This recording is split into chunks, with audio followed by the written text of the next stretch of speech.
Well, I'm here with Stanton Marlan. Stan, thanks so much for joining me on the podcast. I'm really looking forward to this conversation. My pleasure. Now, do you prefer Stanton or Stan? Either one, whatever's comfortable.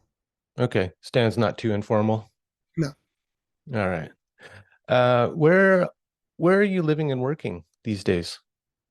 I live in Pittsburgh, in Squirrel Hill area, um, and I work now out of my home office here, and I also am a supervisor for Duquesne University for their graduate students, Hmm. and Interregional Society of Jungian Analysts. We have a program. I'm the president of the Pittsburgh Society of Jungian Analysts here in Pittsburgh. Great. So you've still got a private practice? Yeah, private practice, and a lot of my work now, though, and well, it's a lot of work is private practice, but I'm also have a number of deadlines for new books that are coming out and Hmm. things like that. I just want to mention for people who are only listening to the audio, I've got a glimpse of some of your home office there, and it looks like an alchemist's laboratory. It's really beautiful.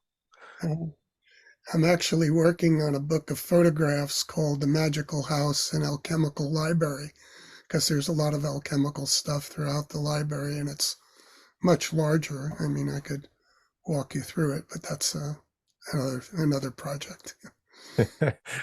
Yeah. I mean, having all of these objects in your, um, let's say, psychotherapy office, clinical space, did they actually come into the therapy at all? Like, do you find your patient or client noticing a certain object and that becomes a focus for the session? Sometimes, yeah, sometimes that's true. I mean, typically analysis or classical Freudian analysis, one doesn't want a lot of objects around that bring forth the therapist's material. But a lot of it has powerful impacts on people, and in discussions of images and ideas that come up in the process is sometimes very interesting, just like a dream might. Hmm. Yeah, like amongst all of these objects, what is it that stands out to you? It may say more about the person who's doing the noticing or is attracted by the object than the object itself or your interest in the object, right? Yeah, it's whatever what would catch them for whatever reason on any given occasion. And if it comes up, then thoughts about it or their feelings, associations, fantasies, sometimes dreams, all that plays into the practice of working on the depths. Mm.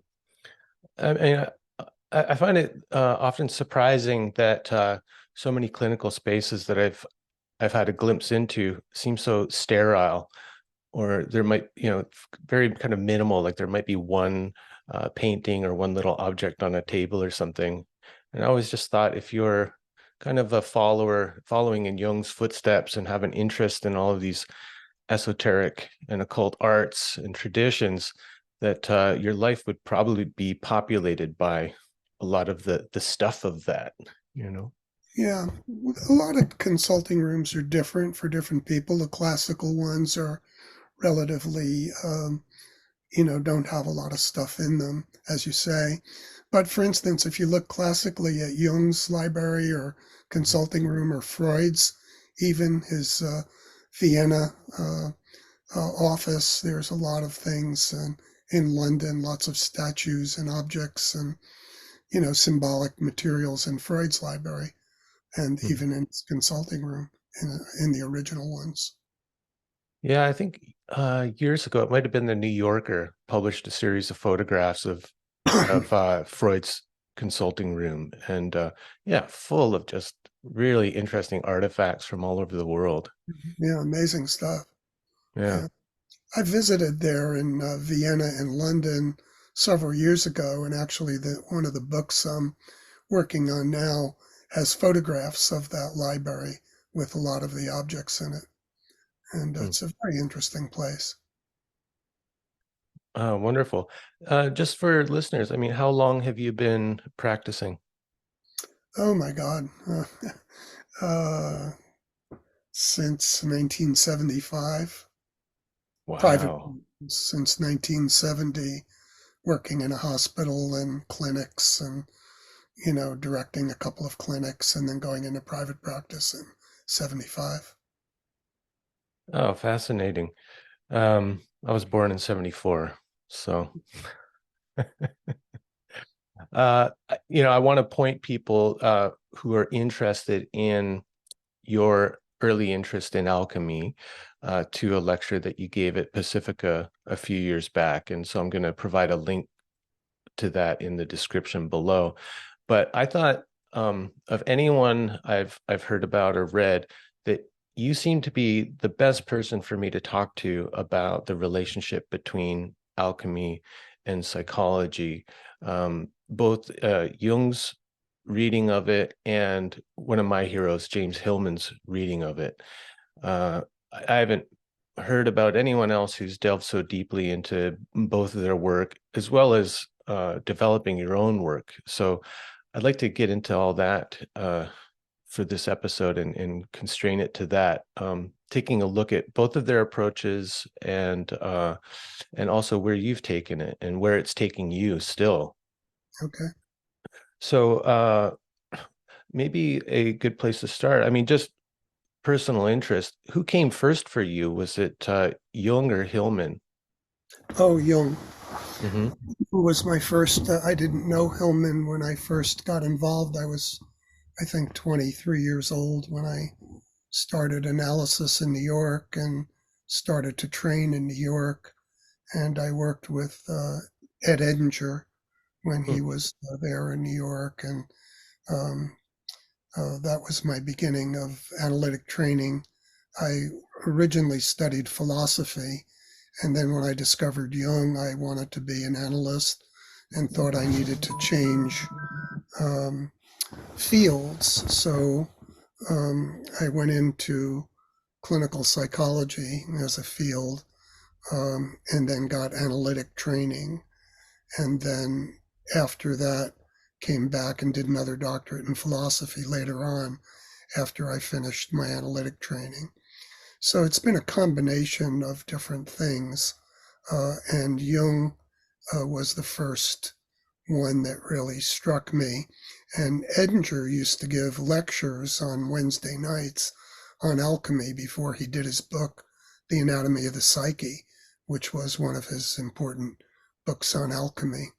And I used to listen to his lectures and got caught by the whole idea of the symbolic process of alchemical transformations. Hmm. Um, when did you become aware of Hillman's work? I wrote a little bit about it. I'm not sure of the exact date, but when I was in my training, I had read his book, Revisioning Psychology, and I really liked the book. It was a book I wish I could have written. It was so Hmm. moving to me.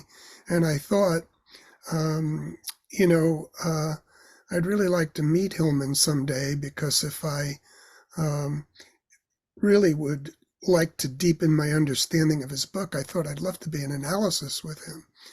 So one day after I had graduated and I was in a regional meeting, um, I walked out of the meeting and I was in a swimming pool, and there was a guy in the swimming pool. I've talked about this in some other podcasts, and I've actually written about it. But Jim was in the pool swimming, and he had come down to see about joining the Interregional Society. So we had a discussion in the pool, and I told him about my interest in his work, and we got to be friends. And I thought, I'd really like to work with you. I wonder if I could. I had a dream about coming to lie down with you for a while. And he said, why not? And I had already finished my training. But then I went into analysis with him for about 5 years and just picked up a lot on the archetypalist perspective, which is pretty much my perspective. It's a combination of classical Jung and archetypal psychology. And Hillman became very important to me. He became a friend, a colleague, a mentor. We did a lot of things together. And when he was writing his book on alchemy, he asked me to help him with it. And I helped edit it. And we worked on parts of it together. And so it's been a long term relationship, and his work has become very important to my perspective. How significant was that you two met in a pool? I mean, it's kind of like the Very alchemical synchronistic. bath, Yeah, or I think of Jung talking about getting into analysis is like we get into the soup together. absolutely. Yeah, very much.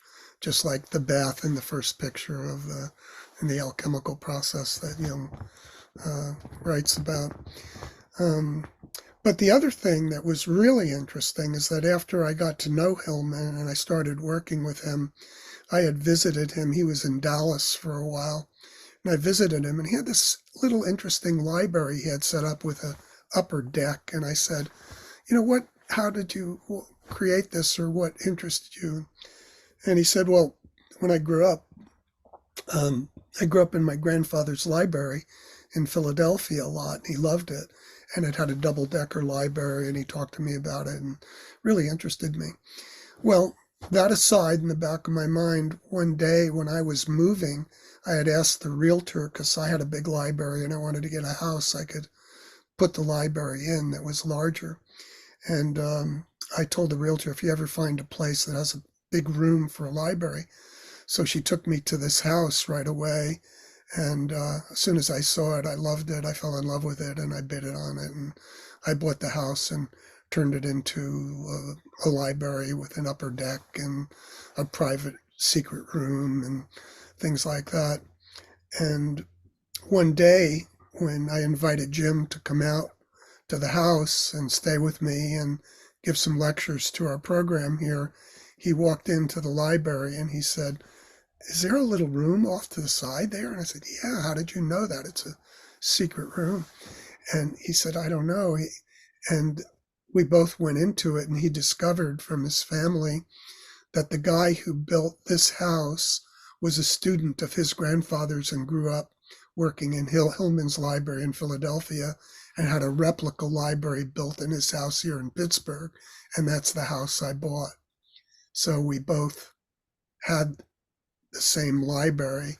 And in a letter he sent me many years later, he just said that we share my grandfather's library. So it was a kind of synchronistic connection between my interest in him and finding myself living in a structure that was copied after his grandfather's home. And I wrote Hmm. about all that in a book called Alchemical Psychologies, which was an honorary program we did for Hillman here in Pittsburgh. And in the introduction to it, I describe what I just told you in a book called Archetypal Psychologies. Alchemical psychologies or archetypal psychologies? Archetypal Psychologies.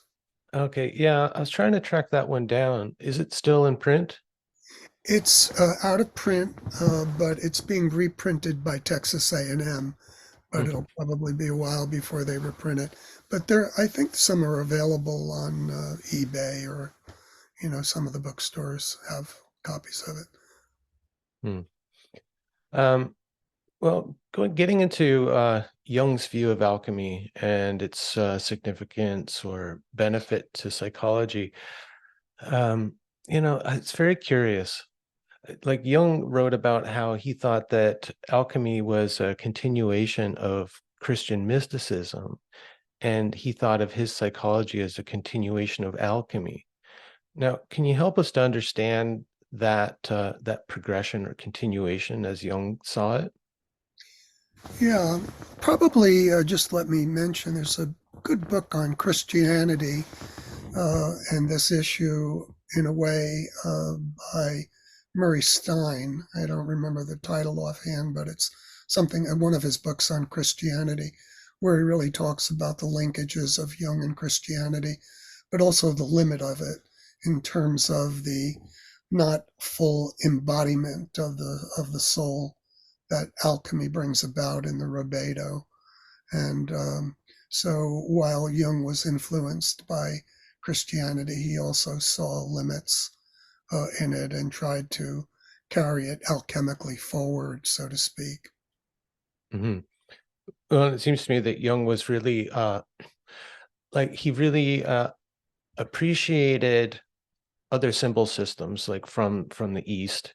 Right. Uh, and I think he was searching for a similar kind of symbol system for the West. And it seems to me that when he found alchemy, it kind of resolved that for him, or he found in that a library for the Western person. Like, uh, did he at one time call it like a Western yoga, like a way to bring into practice the kind of promise of mystic Christianity? Oh, yeah, in lots of different ways. I think he writes a lot about that in several books. He has many books on alchemy, alchemical psychology, alchemical studies, the Mysterium Conjunctionis, which was his final book, in which he brings a lot of it together. But when I visited his home, Jung's home, his grandson had lived there, and I went to look at his alchemical works there, and then discovered in some of the alchemy books uh, things that he wrote alongside certain passages where he said symbol, and he was realizing that the alchemists were not literal, simply trying to turn literal lead into gold, but the symbolically leaden personality into a golden one. And then he started to look into all the metaphoric qualities of the alchemists.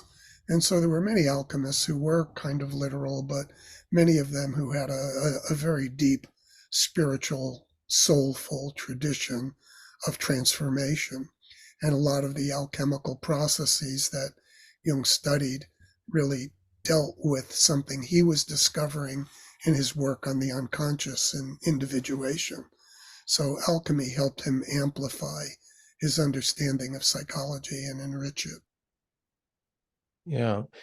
I don't know if his thoughts about this evolved over time, but I think it's in Alchemy and Psychology where he talks about how the alchemists were kind of unconsciously projecting psychological processes onto the literal material work that they were doing with these substances, but they never became conscious of it as a kind of psychological process. Like, did his thoughts about that change over time? I think it did to some extent. I'm trying to remember where. I think he did see that as true and was true, I think, in many, except that in some of the more profound symbolic expressions of alchemical work, there were certainly figures who spoke of psyche and soul linked to the materiality almost in a way prior to a Cartesian split between subject and object. So, in speaking about it in some kind of primal wholeness, there was psychic reality present in what was talked about as literal. Hmm.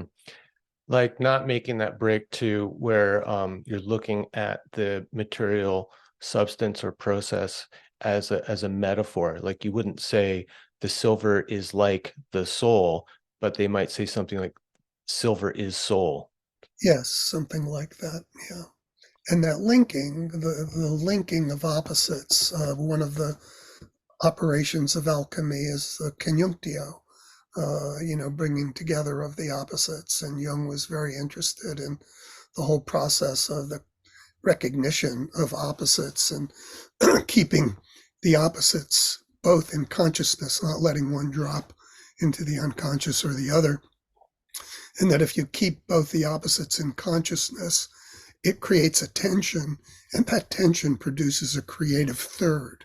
And that creative third transcends or embodies or deepens the two more literal opposites that one might hold. Mhm. So it had a daimonic developmental possibility that came that led to an alchemical process.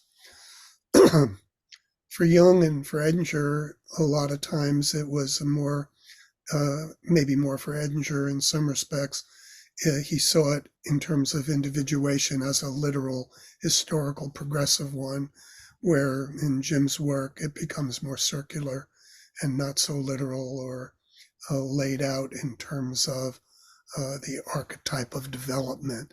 That's one aspect of it, but there's also a kind of circular play, that manifests itself in different ways and amplifies the richness and depth of life experience. What he Yeah. calls a via longissimo, a lifelong process. Hmm. Yeah, that's one of the things that strikes me about Edinger is he seemed to really love a good structure or system. He loved to lay things out as progressive progressions, developments, and in contrast to Hillman, who what would we call him, like a deconstructionist or a post-structuralist? Like he hated systems and those kind of Jungian diagrams of Yep, the ego and self and the yep, yep. Yeah, very, very. I wrote to him a lot. We talked a lot about the postmodernist Derrida and deconstruction and things like that. I have a lot of letters from him where we discuss that. Actually, I'll be writing a new book I got asked to write for spring publications called Revisioning Alchemy, James Hillman and the Colors of the Soul.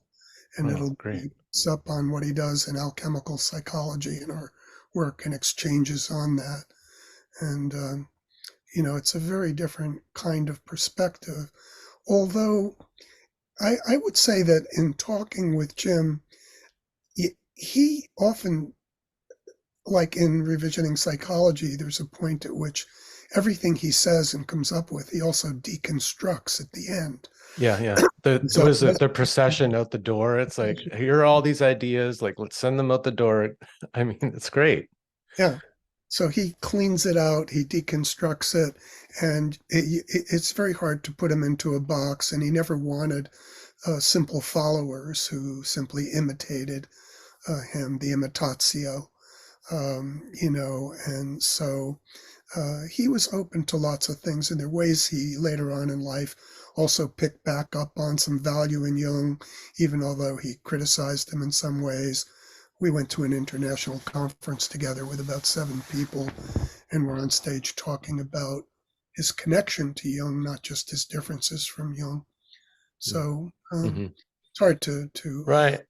put him I in. think there's a lecture online. I think it's called In Defense of Jung, and very late in Jim's life. I think it's the time where he had broken his arm. Like I seem to remember his arm in a sling, which is interesting for like a puer to not have one of his wings functioning, and so he could stay on the ground and Yeah, kind of come back around and kind of revision his relationship to Jung. yeah, it's a good image. Yeah, Mm. Uh, Before we get too far away from Jung, Christianity, alchemy, that whole relationship, there's a quote that I pulled from Alchemy and Psychology because I just find it so mysterious, and I wondered if maybe you could help me understand it a little bit. So it's in I think the last part of Alchemy and Psychology where he is talking about, what I was saying before, where he thought the alchemist was largely unconscious of the inner outer relationship of the work that they were doing. So he writes, had the alchemist succeeded in forming any concrete idea of his unconscious contents, he would have been obliged to recognize that he had taken the place of Christ, or to be more exact, that he, regarded not as ego but as self, had taken over the work of redeeming not man but God. He would then have had to recognize not only himself as the equivalent of Christ, but Christ as a symbol of the self. I mean, this is so typical of Jung. There's so much yeah, in that. Like that is like a lifetime of study to unpack that and all those interrelations. Yeah. Could you help me with that one? yeah, Help me, Stan. yeah. Um, well, let's see what I can do. Like alchemist taking the place of Christ. Right. Well, I think that one of the interesting, difficult things is that if one is going to separate from materiality, from subject and object, and realize that we project things, that psyche has a place and a lot of things are going on in psyche, we separate from literal materiality in some way. And so we recognize that things are going on in what we call inside. But what is the inside and what is the psyche? When he moves from ego to self and from Christ to God, we're moving to a larger picture of the self, which, although it's no longer that simple fusion of in and out that early alchemists had, but a reconstruction of an understanding of wholeness that he calls the self, that goes beyond any simple understanding of psyche as an interior literal thought process. It becomes a much larger idea of the soul that can't be just separated into the simple categories of material or non-material. Oh, clear.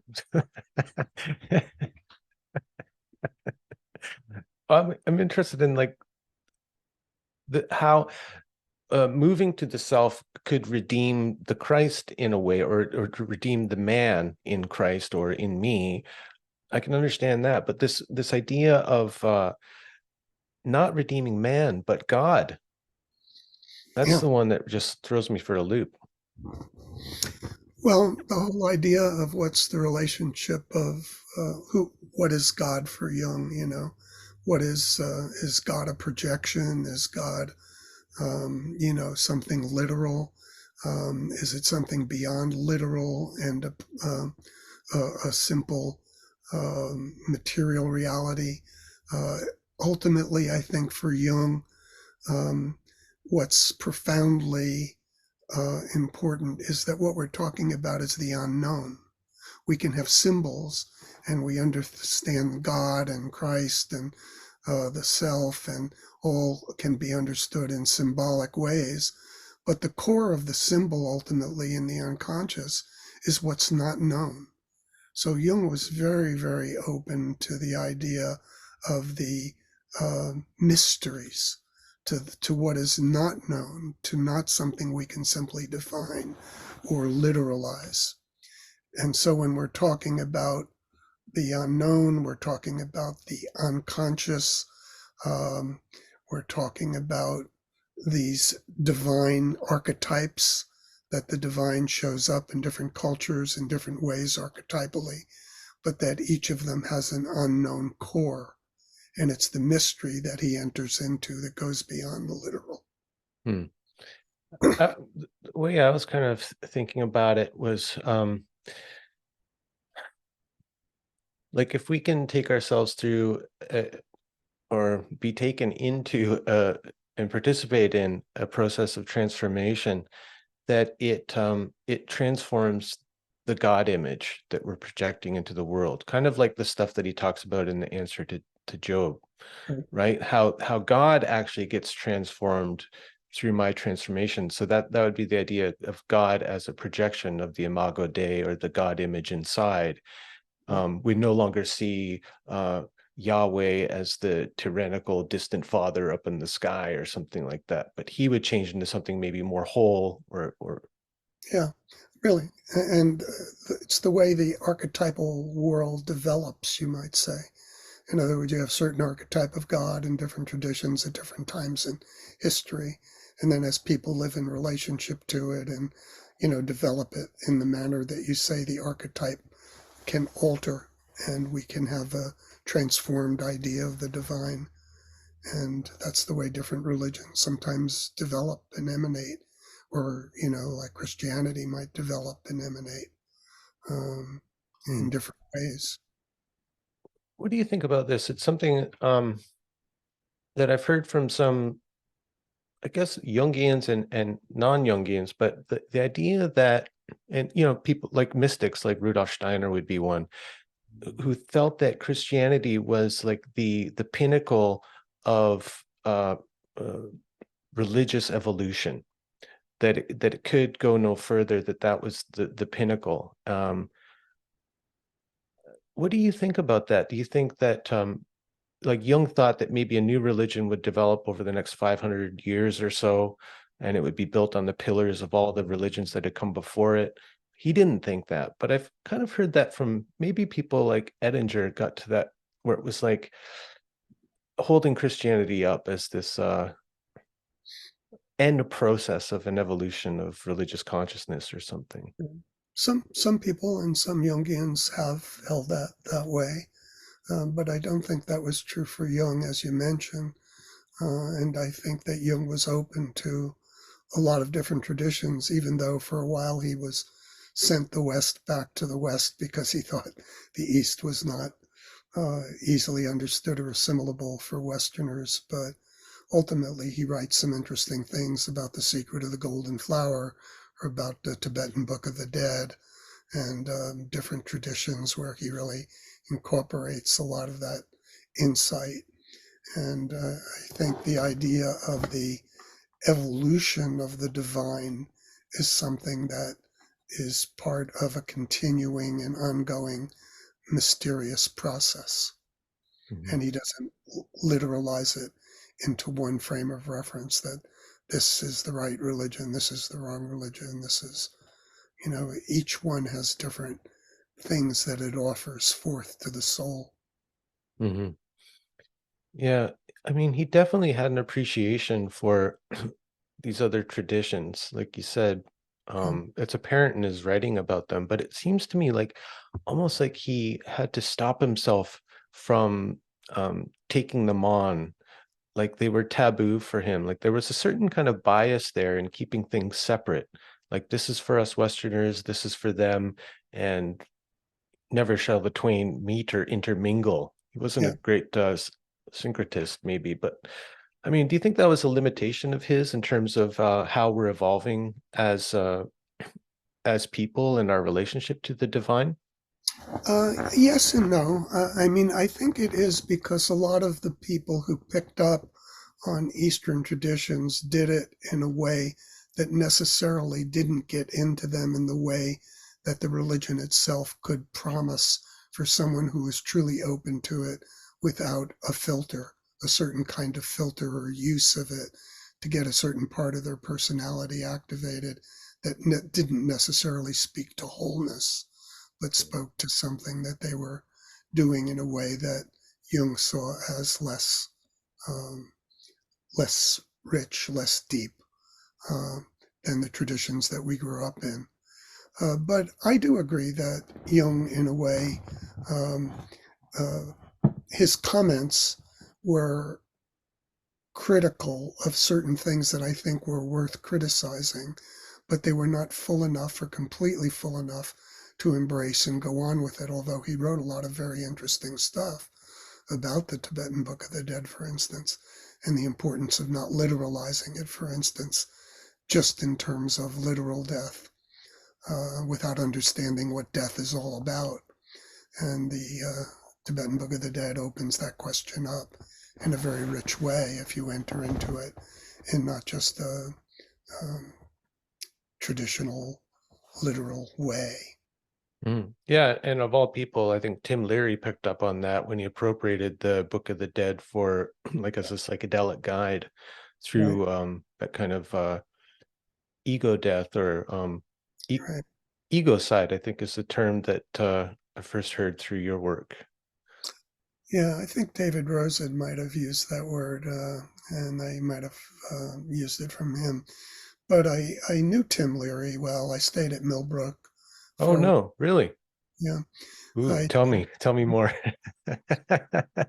it'll be in the new book. There's a section on psychedelics in there.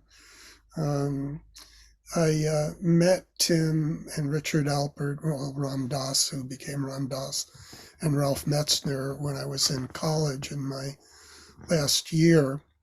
And Millbrook was right up near there, and we had what was called a field period. And I was very interested in psychedelics at the time and in Eastern religions. I studied with John Brostowski at the New School, who was very into Tibetan Buddhism, and got involved in it and went to Bard. And then went up to visit Richard during a field period and got interviewed by him. And we had a great chat, and he invited me to join the family there. So I did for a few months and went through their LSD experiences and wrote about those experiences. And they were a very important catalyst for me, um, and also a link to Jung, because in that book, The Psychedelic Experience, they wrote about three people who they felt were broad enough to understand the things that psychedelic experiences evoked. One was William James, one was Carl Jung, and one was Lama Govinda and the Eastern traditions.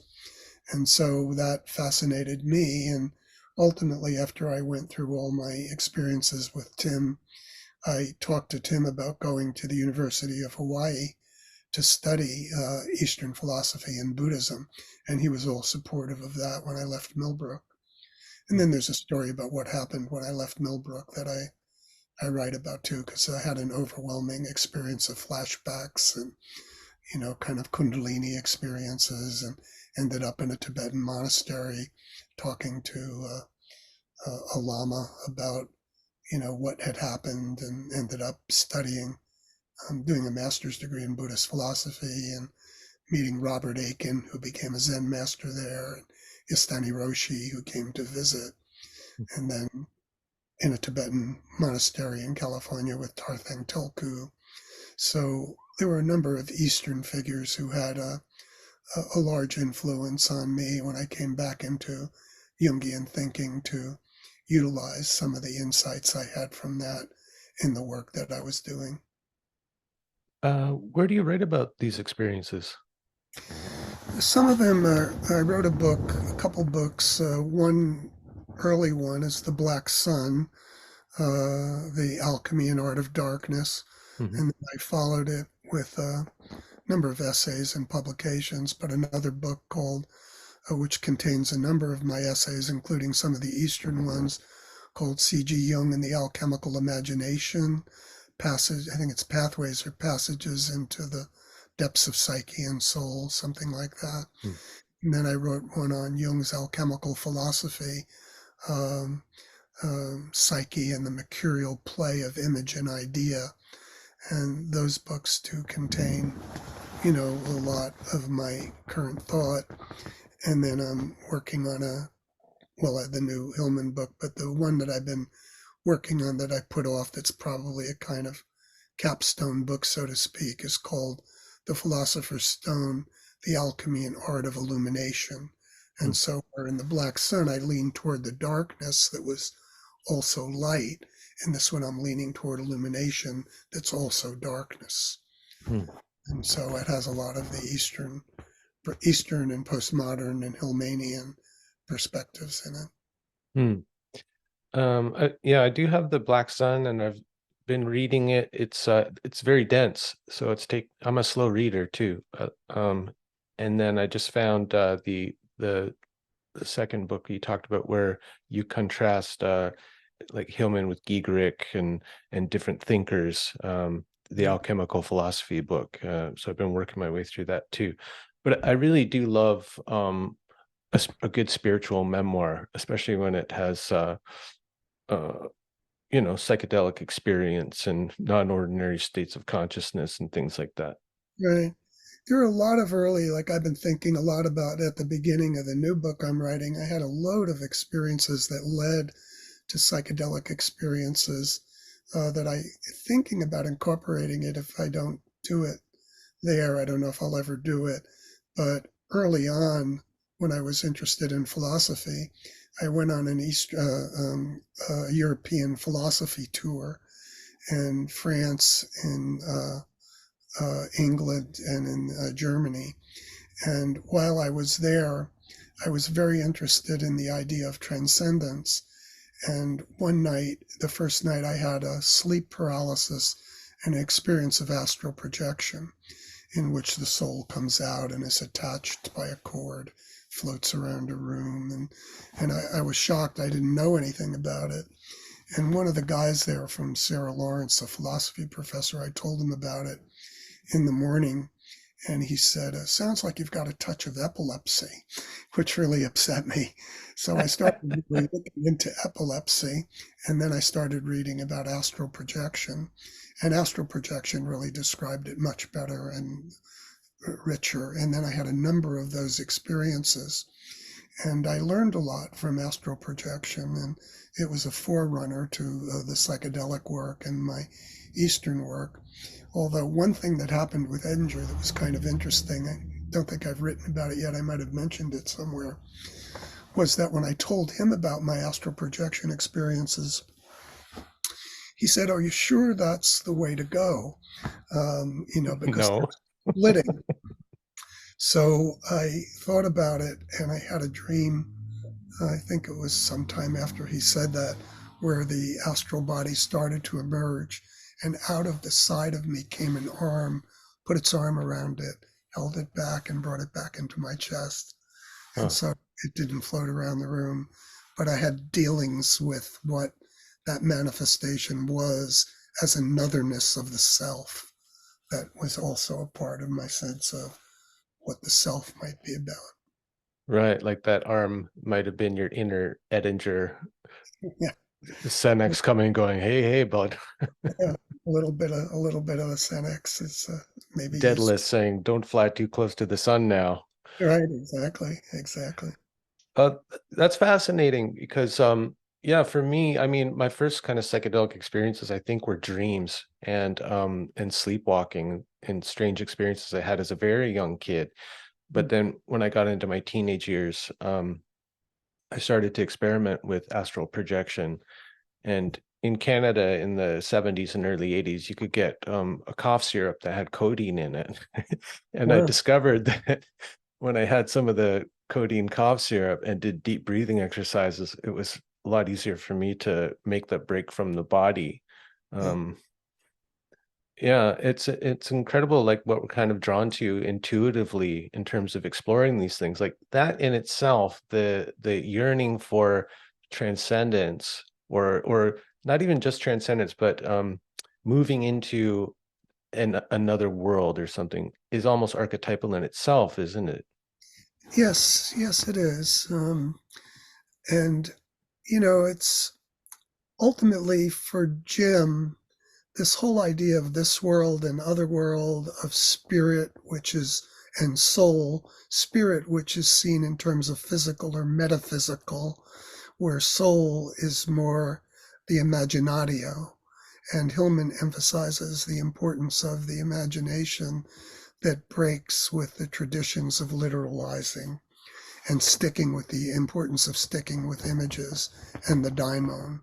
So a lot of what I'm writing about now speaks to the process of the work of the daimon and following the daimon, connecting to the daimon, which is in another way a connection to the unconscious, but it's a very rich experience of the imagination, you could say, without thinking of the imagination as inner fantasy, but as access to the unknown richness of psyche and psyche world. Yeah.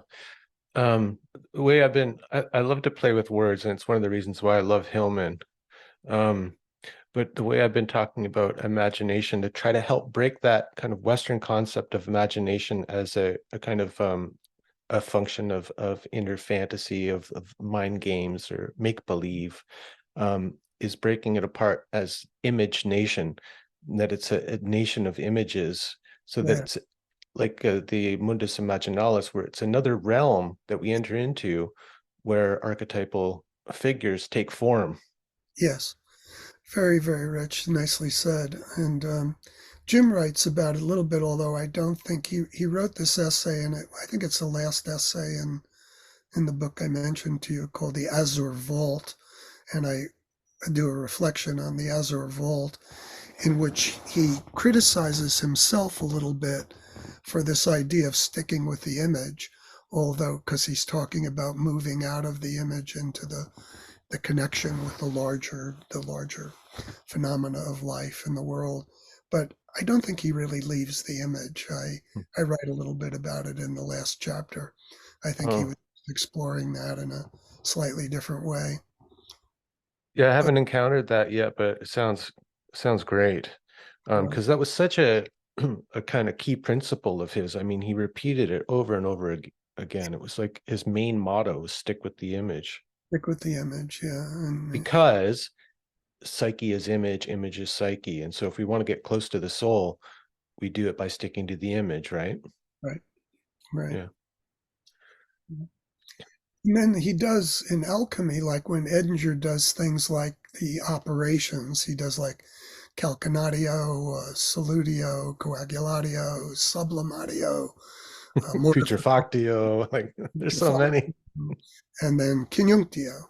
But that's his theme for working on the different phases, which is a very interesting book. And but Hillman goes to the colors of the soul, and he starts out with the aesthetics of psyche, where he has the innocent whiteness that blackens, and the blackness takes you to the negredo, and the blackness is so deep and dark, and then when you bring some work to that, it starts to blue, and the blueness brings up melancholy and thought and philosophy, and then it has some silvering and illumination to it, and it turns into the albedo, the whiteness of alchemy, which is not an innocent whiteness, but a very large, understanding, theoretical whiteness, where a lot of the alchemists stopped with the albedo, and Giegerick stops with that too. He sees it as the goal.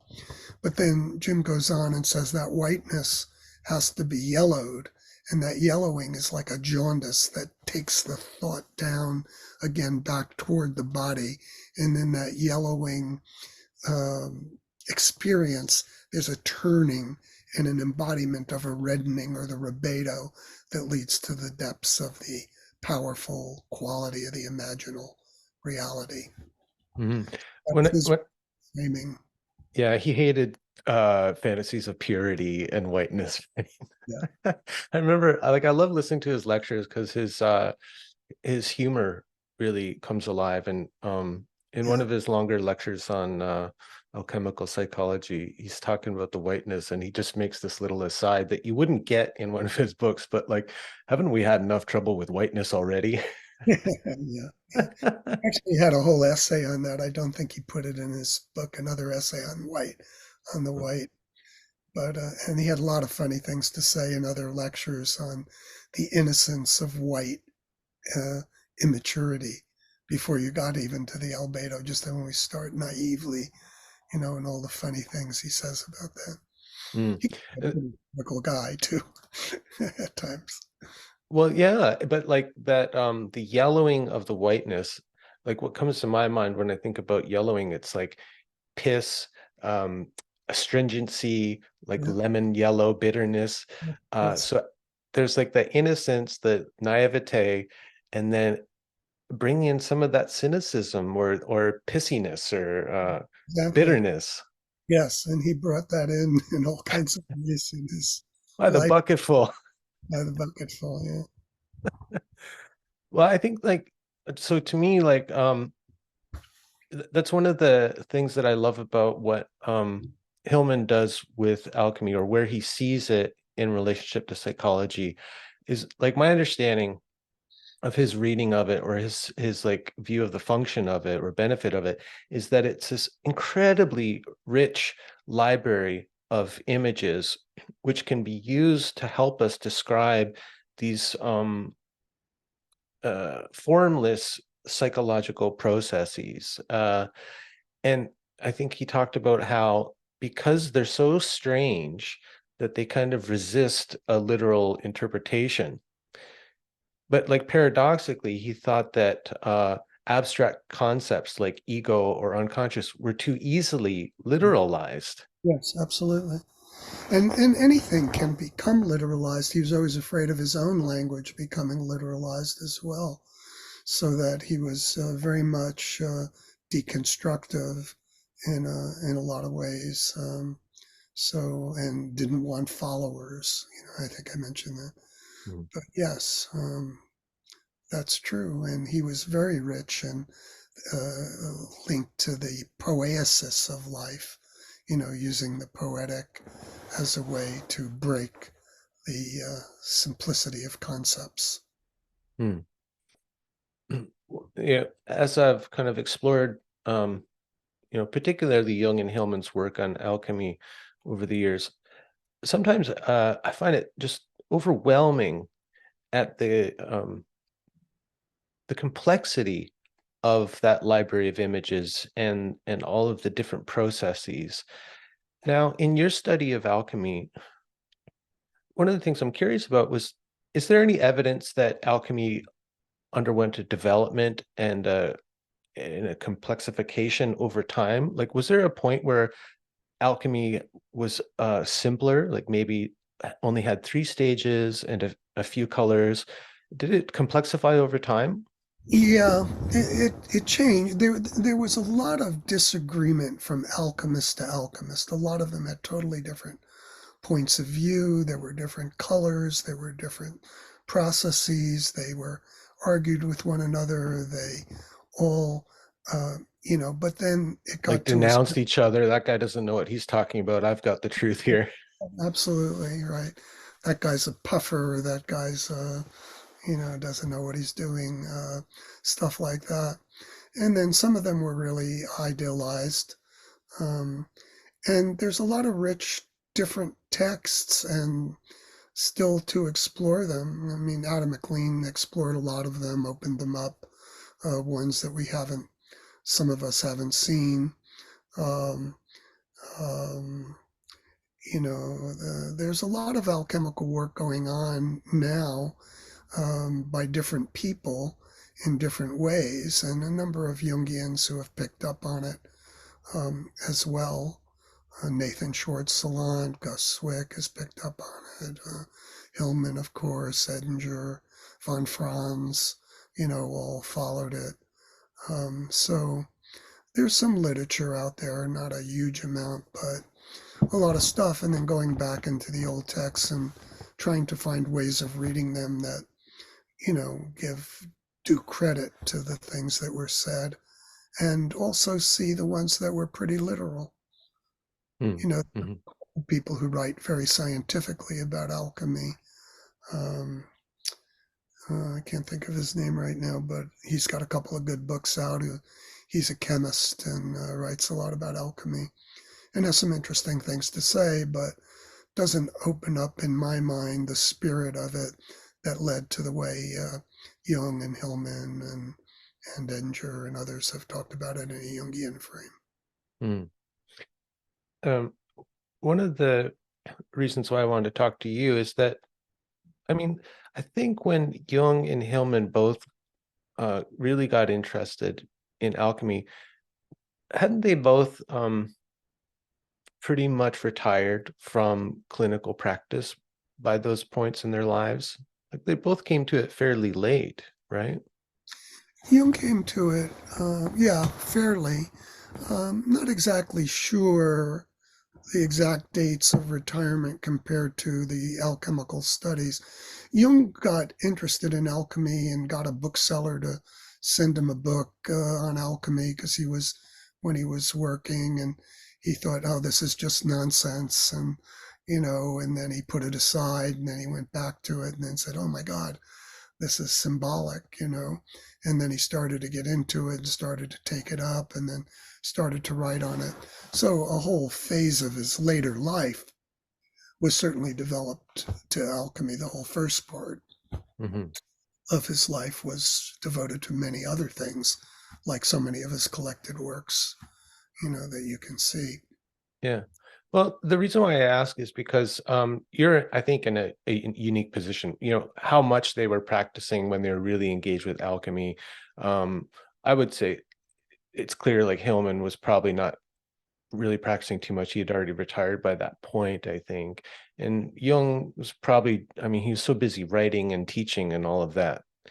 But you, on the other hand, have been you were interested in alchemy before you started your psychotherapy practice, right? And so you've got this whole um, lifetime of experience working with alchemical images in psychotherapy. And so I think you have a unique perspective to offer on like what the usefulness of bringing alchemy into psychotherapy with, Western people or people of European descent.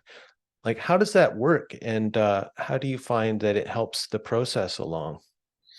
Oh, in many, many different ways. I think that the thing I try not to do is simply to use or impose alchemical ideas onto what people say, but to follow what they say as tapping into alchemical processes that have certain meanings and directions that can open up insights into questions that can be asked and into openness to directions things are going.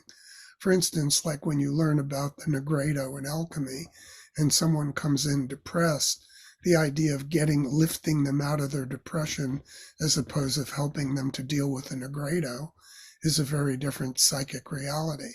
Like, oh, they're depressed, let's you know, help them lift out of that depression or whatever, rather than maybe finding ways of how important it is to transform that depression and how depression itself helps the transformation process. Hmm. So there are many insights of what goes on in alchemy that happen in people's lives as they grow, as they develop, and just having some sensitivity to that from the perspective of an alchemical process just gives one a range or a scope, a way of working on stuff. And some of the symbols that come up in dreams sometimes can be very alchemical and lead to certain things that are linked to those processes. Hmm. And I write in this last book, I do write some cases, I think, in the books that I've read where some of that material has come up. Mhm. Yeah. So in a way, like one of the things it does is helps us depersonalize what we're going through and give us a bigger perspective on it, right? Like Yes. any good myth or story, when we bring that into the practice, helps you get a little distance from it, see it in a different way.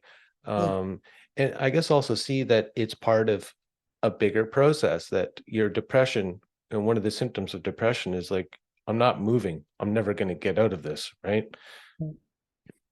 So in a way, it does help lift you out of it, at least for a moment, right? Because then you're in the story, you're working with another image, um, so that when you go back into it, you might just be able to relax a little more and stop struggling to get out of it.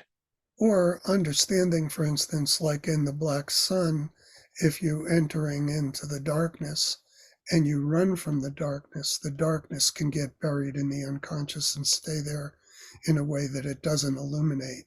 But if you allow yourself to drop down into the darkness in certain ways, if you're willing to take the journey down into the depths, there are moments of illumination that come by going toward it rather than away from it. Hmm. Well, this is something that psychedelics often help us experience Yes. in a very immersive way, where there's no witnessing of a process or anything. Like you're going through it. Right. Um, what did I know like Jung's thoughts on psychedelics, he cautioned against it, about, the cautioning against unearned wisdom and all of this kind of thing. Uh, but what did Hillman think about it? I've never really heard him address it directly. Like sometimes like he kind of has these throwaway disparaging remarks about the druggies or the LSD people or whatever. Yeah. Yeah. But could he appreciate that it was a profound experience and part of a catalyst for you? Um, I think in my work with him, he did. I mean, he did. I did share with him a lot of how, it affected me and how I worked with it. But I think he was, not, um, you know, terribly respective of the way a lot of people used them off the cuff and just had these experiences that, didn't get stayed with, where the images weren't stuck with, you could say, Hmm. but just things would flash by and people would act out and, all kinds of stuff would happen, but they wouldn't have a way of entering into it in some way. So I think he pretty much dismissed it in a general way. You know, He, yeah. I was just going to say it's kind of ironic because I started, a yoga practice and working very like intentionally with psychedelics before I really got into depth psychology. One of the things that led me to really investigate depth psychology was I was looking for a way to bridge like what I considered my kind of modern rational day mind with the mythic mind that could be completely immersed in these other world experiences. And the only way I found to reconcile the tension I felt between those, I found in Jung's work, but more to an extent Hillman's work and his way of working with images and sticking with images and letting the images speak. I found so kind of compatible with what the psychedelic integration process. And so it's kind of ironic that he never saw the value of it really, but I've seen the value in his work as applied to that work. I think that makes sense. I think that can make a lot of sense. I mean, one of the things that Jim did when he didn't like the idea of, this bringing the two sides together, like in his book on dreams, and he talks about the one-sidedness of going down into the depths of the dream. But when you really go down into the depths, the two are there in the one in a certain way so that they don't happen up here. They happen down in the deepest parts of psyche, the images where the complexity of an image and of the imagination shows itself, like in certain dreams and in certain experiences. So he had a different orientation. And sometimes he even said, look, this was my exploration of going down. He just explored different things and he didn't literalize it or put it into a system of thought. He had all these explorative experiences in which he shared the creative fruits of his explorations. Hmm.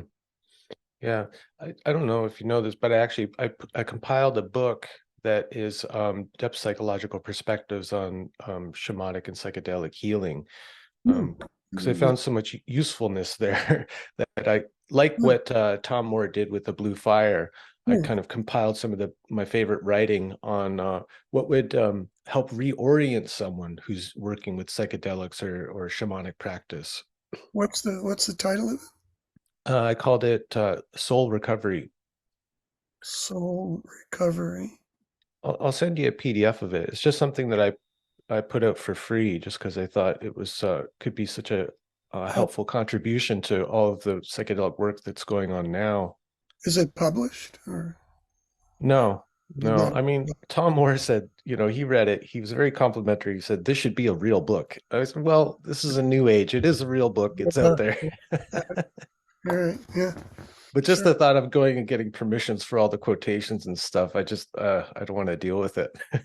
Know the story. I'd rather just be like Hermes and steal things and spread them around, you know. Yeah, in, new era. Well, Stan, oh, one of the things I wanted to ask you about, yeah, that, um, oh gosh, where was I when I'd kind of highlighted this thing? Oh, this is maybe a little unrelated, but I just wanted to ask you about it. Uh, so I've been doing some thinking lately about how as I've been involved in like storytelling and mythology groups, right? And the way I find people always approach it is with the kind of the analytic mind, looking for the symbols, uncoding the symbols, how it relates to my personal growth and self-improvement. And that really bothers me. I find myself often speaking up for the characters and stories and saying, the giant is not your ego. The giant is the giant. Let the giant be the giant. Um, and so finding a lot of resonance with Hillman and the way that he works with dreams. That is the Uh, one. I haven't come across anyone who's made that leap in terms of this particular kind of approach of working with dreams that Hillman promoted. And, other people obviously followed him, but applying that to working with folk tales and fairy tales, like I really, you know, it's kind of interesting when I hear von Franz or someone go into these tales and kind of unpack the symbolism of them. But ultimately, I find it very disrespectful to the story. Like I see the stories as dreams of our ancestors. And so why don't we treat them with that same respect?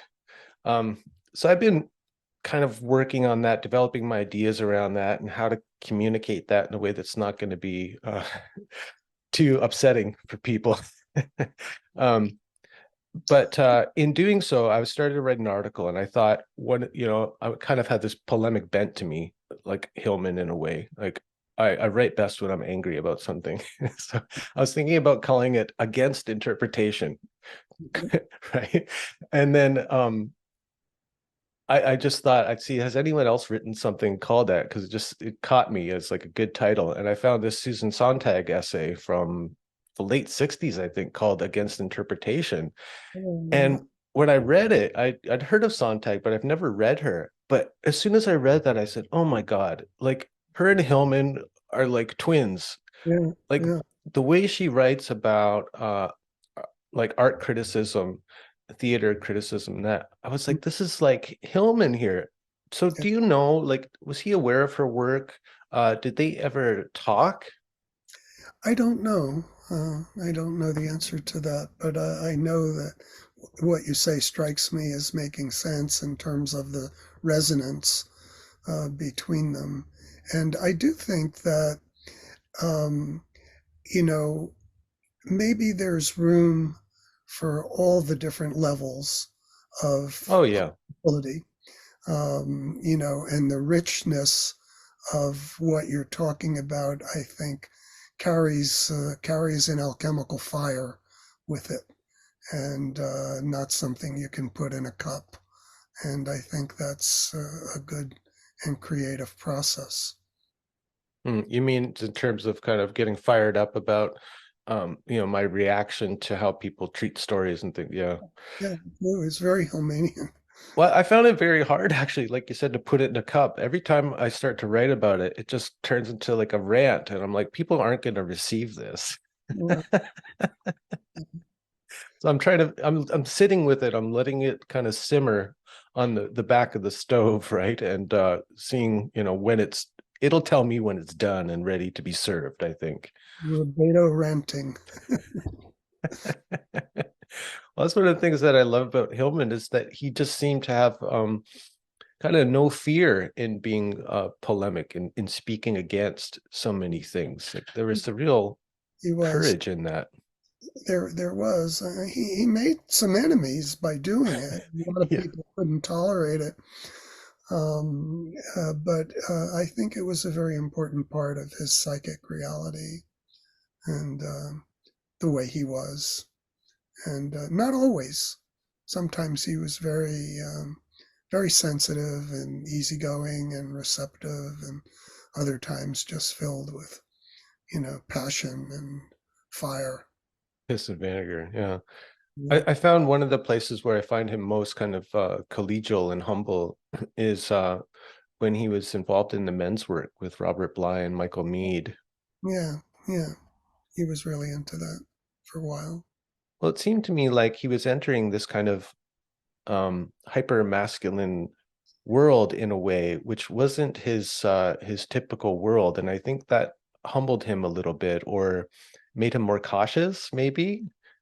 Yeah, I think that's an interesting thing to think about. It was an important phase for him. And I remember going to his parties when Robert Bly was there, as well as poets, as well as all the different people he hung out with, Giegerick and all the, everybody, and the amazing conversations that, came up in the group of people like that. And then I remember once sitting at a table when a lot of the foreign people from China and Japan, would come and they'd be at the table. And one of the ways in which these differences were expressed, I remember once, is they all started to talk about how do animals sound, and each of them had Oh, different. in your yeah, yeah, I love that too. Yeah, like how do you make the sound of a chicken? in Yeah. China or in Italy. Right. Riki tiki tiki, and Yeah. we cock-a-doodle doo, and which one actually sounds most like the animal, you know? Right. That's my kind of party, man. Like, gives me a feeling of, what the kids call FOMO, the fear I've missed out on something. So Something you're missing. what was your role at those parties? I get the sense just from reading you, that maybe you're the kind of guy who'd stand back and just like watch it all happen and take notes, or were you kind of in the throw of it too? No, I think I was, I didn't take notes, or I just sort of entered into the experience of it, I think. And then maybe later I gave reflection to it or whatever. But when I was there, I just loved the experience of being with people and talking and thinking and sharing and listening and eating and playing baseball. And, he loved baseball. Yeah, I So, heard he was a mean softball player. yeah, from what I hear, but he liked to play when we went out there. We went out there with bats and balls and ran around the yard. Do you think it seems to me like as some of these people pass on, like there's such kind of unique extroverted personalities, like a Robert Bly or James Hillman. As they pass on, I don't know if I see their kind of equals coming up in the ranks in terms of the eccentricity of it. There's a guy I'm writing about a little bit. He's not a Jungian analyst. Fortunately, I can't think of his name. I always forget it. But he was interviewed by Murray Stein, and he was a philosopher. But he has very wild books criticizing Oh, wait, Jungian. Peter Kingsley. Yeah, Peter Kingsley. Yeah. Oh my God, he's so fascinating. He's kind of like that. So I write a little bit about him and what he's got to say about Jung and Jungians and, his perspective of the importance of the power of Jung's early archetypal experiences, the Red Book and things like that, and not translating it into science or, all the other things that limit the scope and power of the writing. So he's one guy who has a personality somewhat like that. Although I don't know him personally. I've read his books and listened to his interviews and Yeah. some interesting stuff. Yeah, I've been trying to talk to him for years, but he's become a bit of a recluse. I think Yeah, because he's taken a lot of heat, particularly after the Catafalque book, the yeah, one that you're talking about. yeah. Well, he criticizes every Jungian you can think of. I know. It's a good book. I think it's an interesting book. And I've read it twice now. It's not an easy read because there's like two books. There's good there's book. one, there's the main text, and there's another equally sized book of just all the end notes. Right, right. Yeah, But yeah. yeah, he does go after Hillman in there, and even more kind of subversively, I think Tom Moore, he relates some experiences but doesn't name him directly, which I find a bit underhanded. But he's a fascinating thinker, and I think what he's talking about is just very unique. It So I'm is. with you there. Okay. Well, Stan, it's been really fun to talk to you, and I really Talk to you soon. appreciate you sharing your ideas and your, even like the personal stories about Hillman. Just I really enjoy that. I would love to talk some other time maybe about this relationship between the psychedelic and the spiritual experience, alchemy and psychology. I think that's a really unique area, and you have a lot of depth in all of it. So I'd be fascinated to hear more about that if you're willing. Maybe at some point. I mean, one of the things that I'm doing now, like I've been doing so many podcasts, and right now I've got 3 books on my desks and a load of patients, and time is hard to Yeah, carve out for me right now. So let's see. I mean, I yeah, love talking to you. It's been enjoyable, and maybe happy to do it again. But maybe when I get into the book and get that started to come out, we could talk about that or come back to it or something like that. But for a yeah. while, I think I just need to be a bit more reclusive. Yeah. I totally understand. It sounds like there's, yeah. there's no end to the work. It's like talking to Tom Moore. He's like got 7 books on the go, and he keeps thinking he's going to slow down at some point. But Right. something toward the end of life, if I think if you stay engaged in ideas and working with people, there's something that it seems to accelerate toward the end of life. Hey. Yeah, it does. It does feel that way. I'm feeling now the real sense of what books can I get done, really? What do I want to Mm. get done? And what are the limits of them? But I'm really passionate about this one book I'm working on, so I'm headlong into it right now. And The that's the the one. companion to the Black Sun. Yeah, Mm. yeah. And it's going to have a lot of the psychedelic stuff in it, and maybe a chapter on madness and, some interesting things. Yeah, there's definitely that kind of Promethean quality to the psychedelic experience, right? Yeah. Yeah. Well, I really look forward to it, and we'll leave you for the winter to hunker down and get working on that. It's a good time for it, and maybe we'll check back in the spring or summer. Pleasure talking to you. Um, so Thanks a lot. please send me a copy. I'd like to have a copy of the tape if you would. Yeah, will do. Thanks again, Stan. Take care. Take care. Bye-bye.